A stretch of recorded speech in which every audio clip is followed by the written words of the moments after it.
Yeah, Mouton. That's right. And Mr. Burbank, will your client waive the formal reading of the indictments in each of the cases? Sure will, Your Honor.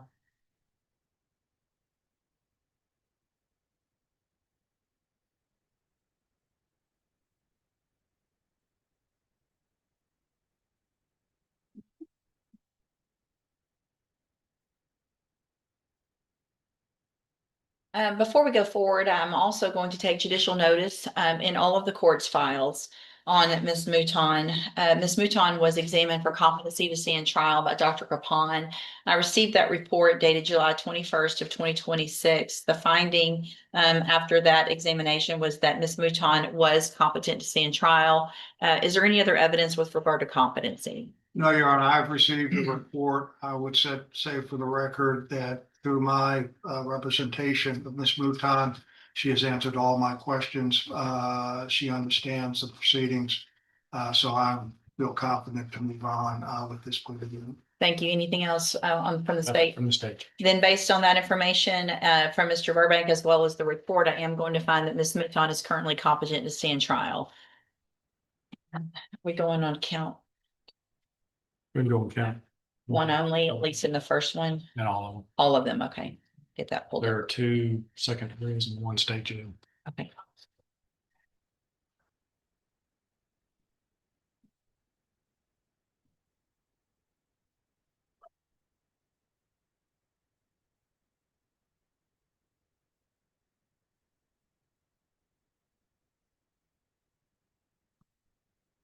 Ms. Mouton, in cause number 25, DCCR 0907, the state has elected to proceed on count 1 only.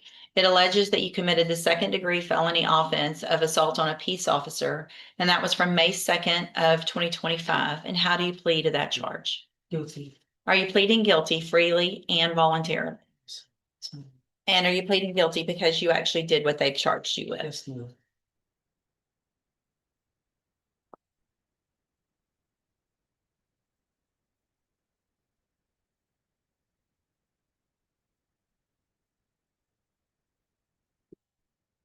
Sorry, I've got to get it pulled up the right way in each of the cases to make those notations. Now, in cause number 25, DCCR 1466, the state has also elected to proceed on count 1 only. It alleges again that you committed the second-degree felony offense of assault on a peace officer from August 17th of 2024. And how do you plead to that charge? Guilty. Again, are you pleading guilty freely and voluntarily? And because you did what they charged you with?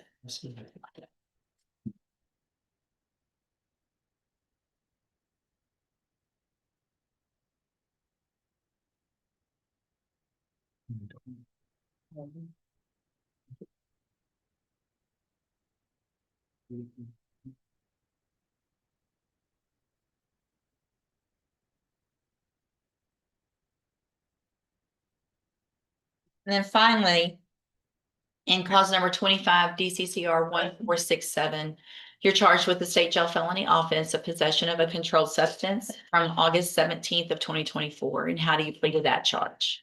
Guilty. Again, are you pleading guilty freely and voluntarily? Yes, ma'am. And because you actually did what they've charged you with? Yes, ma'am. In all 3 of these cases, I have here on the tablet some documents that have your signature on them that the state has marked as exhibit number 1. Before you signed these, did you go over them with Mr. Burbank? Yes, ma'am. Do you fully understand it? Yes, ma'am. And do you understand if I follow the agreements that you've made with the district attorney that you will be waiving or giving up any right to appeal? Yes, ma'am. Do you also understand if you're not a U.S. citizen that a plea of guilty or no contest may result in your deportation, exclusion from admission to the country, or denial of naturalization under federal law? Yes, ma'am. State tenders number 1 in each case. No objection, states 1 in each case, Your Honor. It's admitted in each case. All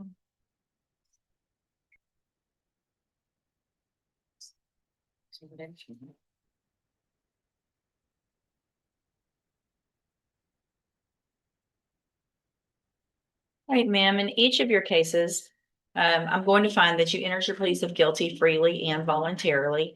Again, make that finding that you're mentally competent and you understand the nature and the consequences of your pleas.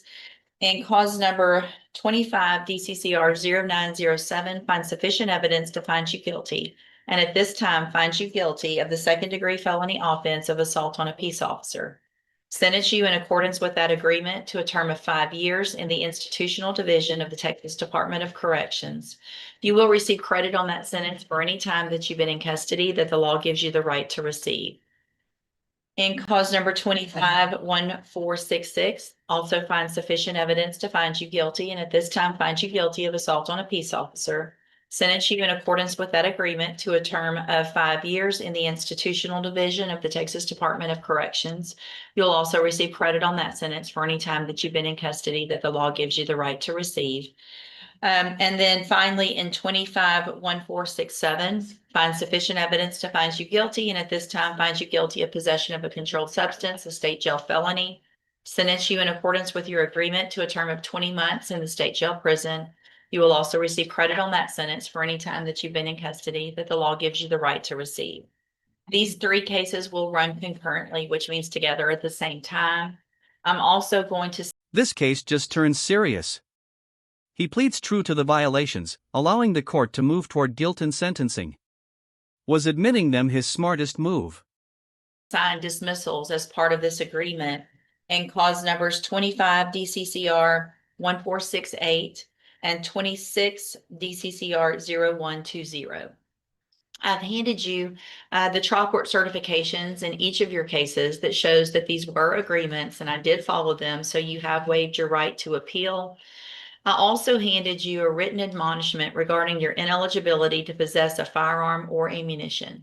Because of the judgments entered against you, you're ineligible under Texas law to possess a firearm or ammunition. Possession of a firearm or ammunition could lead to charges against you.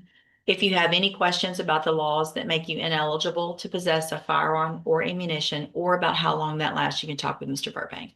All right, good luck to you, ma'am. Thank you. I'd be excused, Judge. Yes, sir. Thank you, Mr. Burbank. Are you Jalen Hendricks? Good morning as well. And this is cause numbers 23 DCCR 2323.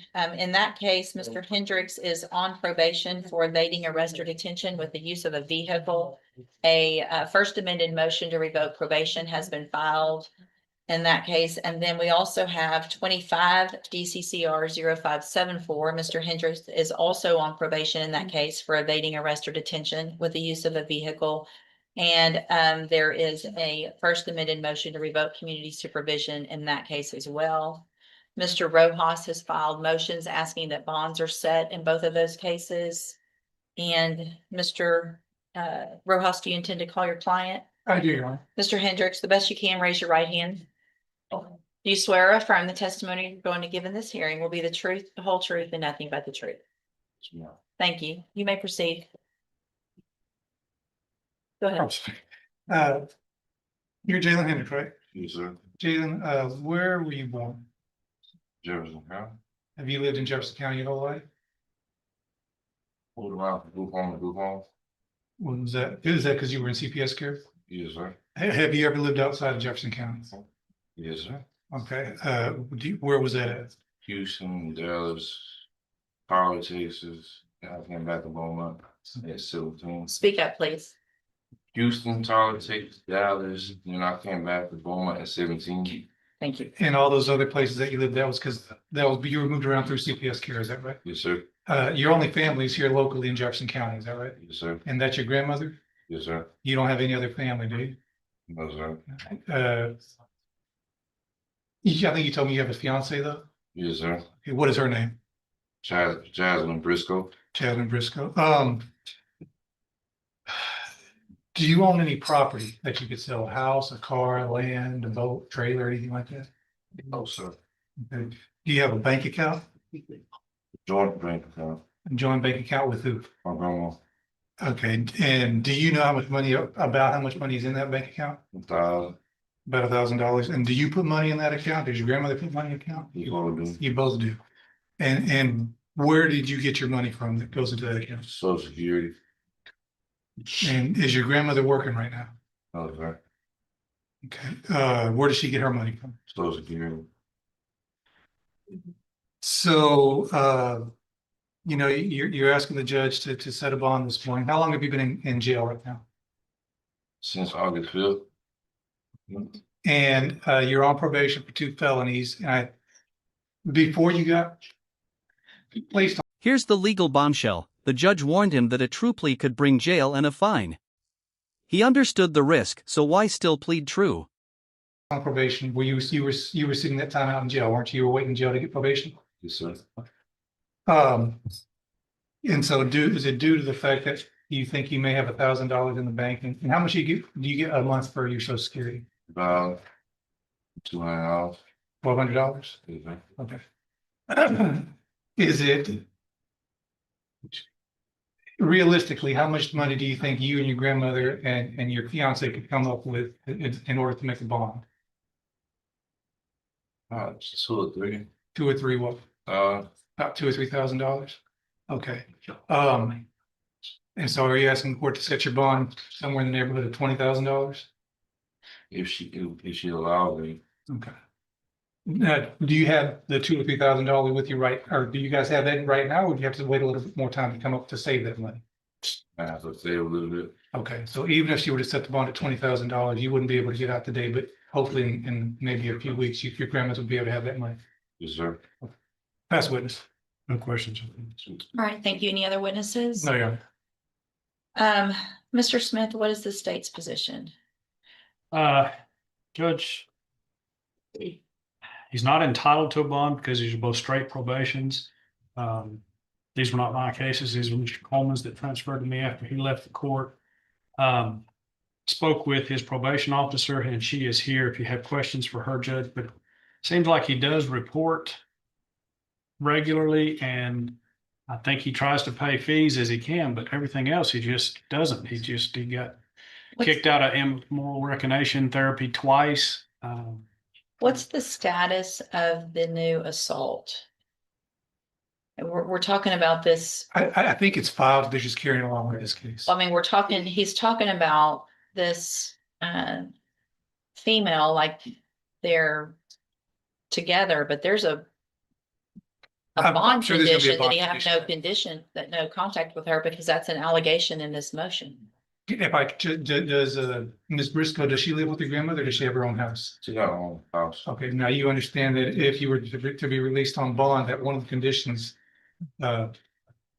probably in this case, but for sure in the misdemeanor case, would be that you don't have any contact. That's fine. And you're telling the judge you want to stay away from her? Yes, sir.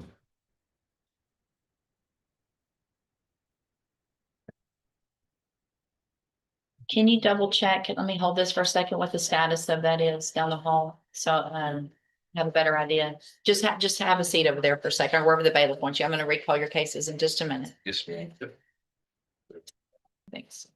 All right, we're back on, with Jalen Hendricks. And what did you find out about that? I'm sorry. The case is pending. It's in Judge Wood's court, and his next setting is a jail docket in there September 25th. All right, so any other evidence or argument with regard to, setting bonds in these cases? No, Judge, just to point out that I think these are his only felonies that he's ever had. He's got limited misdemeanor history, but I think these are his only felonies. So, Mr. Smith, anything else? No, Judge. So, Mr. Hendricks, the problem I have is, well, a couple things, but first of all, it looks like you were placed on probation December of 2025 for 2 evading arrest. So you had one from back in 23, while you're on bond, you get another one, and you get this opportunity at probation. And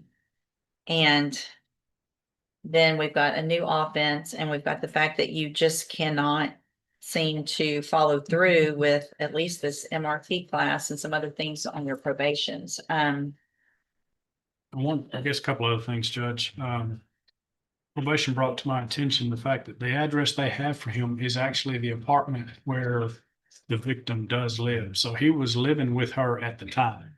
There's also an emergency magistrate protective order that's good for at least 90 days. It prevents him from roaming around her for 90 days on top of the bond conditions that you have set. So he did it, I believe, say that he was living with his grandmother, that He was living with her until he went to jail. Living with the victim, not the grandmother. The agreement is accepted. The judge revokes deferred adjudication and orders 1 year in county jail. Was this deal a lifeline or a devastating mistake? Oh. Mhm. Back and forth. Grown, stand with her. After you were arrested for the assault on her. So after you were arrested for the assault on her, were you still going back and forth after that? No, Okay. I'm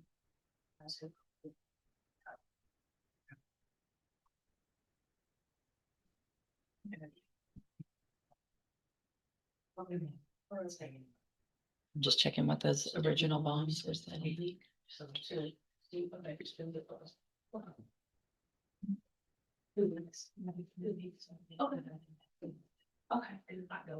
What's the address? Her address. on 105 Trinity Groves. Is that the address you have? 7110 Highway 105. 7110. That's an apartment complex. That's Yeah. where the complaining witness in the 7110. Highway 105, apartment 725. Great. That Beaumont? Yes, What's her name again? Jasmine Briscoe. Jasmine? Jasmine. Jaslyn. How do we spell that? Jazz.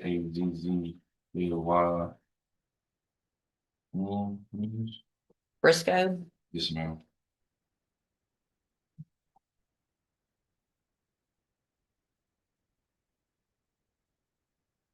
Do y'all have any children together? What? One Who takes care of that child? Is it with her or somebody else? with her, both of us security. What's your grandmother's address? On 190 Toledo Street.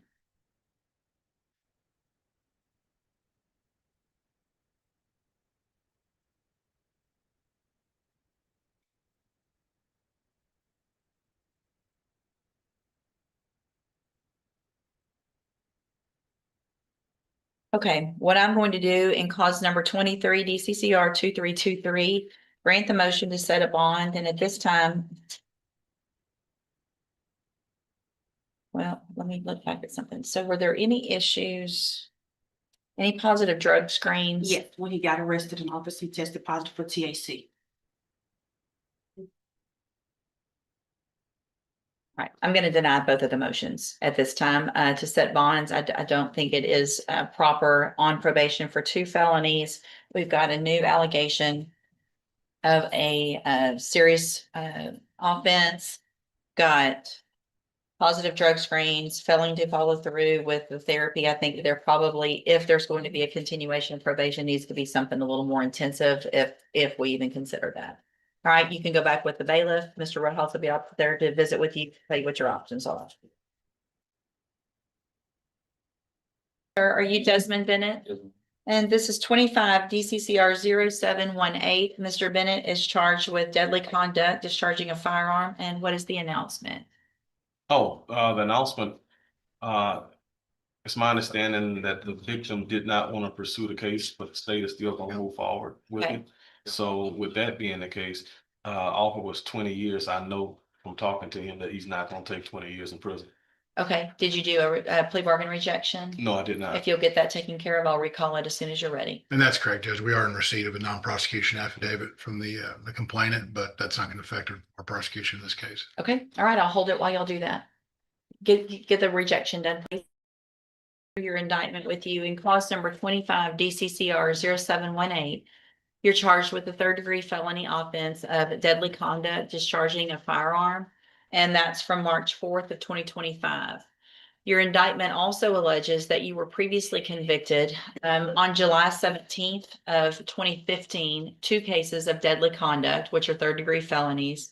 After those were final, you were convicted of manslaughter, a 2nd-degree felony, November 27th of 2019. What that means is that if you go to trial and you're found guilty in this case, and if those prior convictions are true, you would be considered a habitual offender, which means your minimum punishment would be 25 years up to 99 years or life in prison. Do you understand?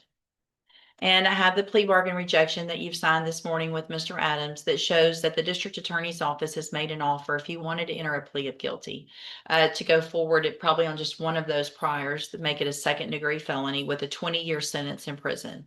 You have every right to reject that and have your cases set for trial. Just want to make sure you understand what the possible consequences are if you go to trial and what your options are. And do you understand all of that? Yes, ma'am. And do you want to reject that offer and have your case set for trial?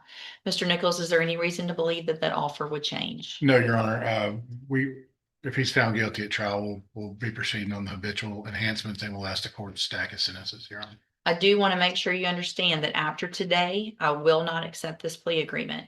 If something changes, there's some information that comes up that either your attorney or the district attorney doesn't know today, then we'll talk about it. But other than that, once your case is on the trial docket, it's expected to go to trial. Or if you change your mind and you want to plea, it would be to something different than this. Do you understand? All right, we'll get your case set for trial. Mr. Adams will begin preparation. Thank you. Thank you, Your Honor. Thank you. And at 1 o'clock. Yes, see you at 1 o'clock.